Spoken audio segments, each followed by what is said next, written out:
My name is Dylan Pimlott, and this is my blog. I started off with Photoshop challenges, and I did a skin tutorial where I had to start off with a picture and then I had to edit it. So I used the healing brush tool and I got rid of spots, and then I had to use Smart Blur to make the skin look smooth and soft. Then I used the eraser to delete the blur from the hair and the clothes, and then that just made it look a bit more professional. And then I had to use the paintbrush and then go over eyebrows and eyeliner. And then my next task was to do a CD cover, and for that I had to start off with three images, which was an instrument, a CD, and the background. So for that I had to change colours. I had to use the elliptical marquee to crop the CD and a magic wand for the instrument, and then I had to change the colours so that it looked realistic. Then I put them all into one image and put some text on it, and then some newer posts, which are here.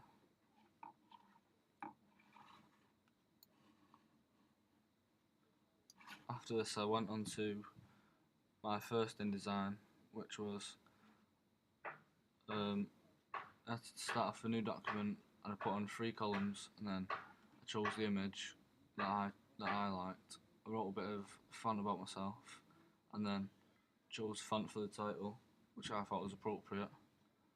And that was just to basically get a hand of how to use InDesign.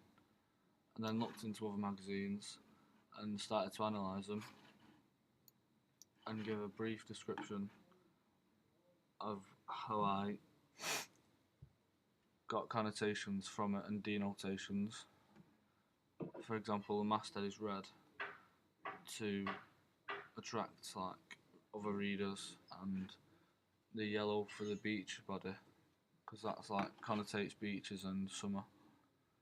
I also did another magazine which was basically the same, and I did similar things. I then started to look at medium close-ups.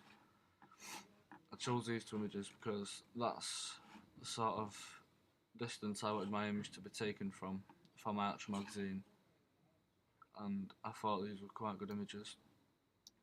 I then did a poll junkie where I uploaded it online, and it was just basically to get feedback and see what people would like from my magazine. So I had 6 questions. These are some of them.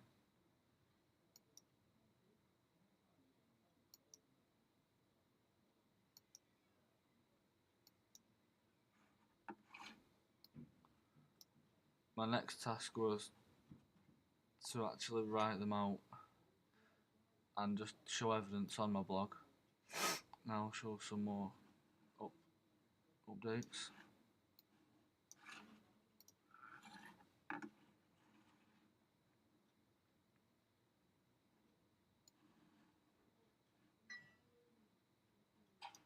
Next task was to find several fonts and give my reasoning as to why I chose that font for that word. For example, popcorn. I chose this font because it just reminds me of like a popcorn stand, or just something similar to that. And then next I had to design a plan for the magazine. So what it's going to be called, how I'm going to design my masthead, what the background colours will be, what image I want, stuff like that. And then next I actually drawn what I wanted my magazine to be like. So where I wanted stuff to be, for example, I want my image on the right hand side with font on the left and my barcode in the bottom right. And then next I actually began to create it. So I started off with 3 columns again, and then I put my masthead in the top. While I was doing this, I had my plan open next to it, just so that I could go through it and I knew that I was doing it how I wanted it to be. And then next I changed the background colour to black, and then I started to add text to it where I wanted it to be placed.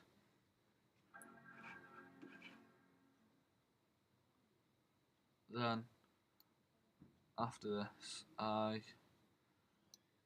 started to look at photos, and we actually taken some. So these are some examples of a close-up, an establishing shot, a long shot, a bird's eye view, and an over-the-shoulder shot, just so I could get a background of the actual images and know them myself, and like how to take them properly. And then next I've got 2 music magazine covers that I went into analysing, because my next task will be to look into them. So I started to speak about this magazine. I chose this one because I'm actually a fan of the person on the front, and I like how close the image is. And then finally I did another magazine. I chose this one because I'm also a fan of this person, and I like how the person is in front of the masthead, and how the writing is on the left hand side again, and the barcode is on the right.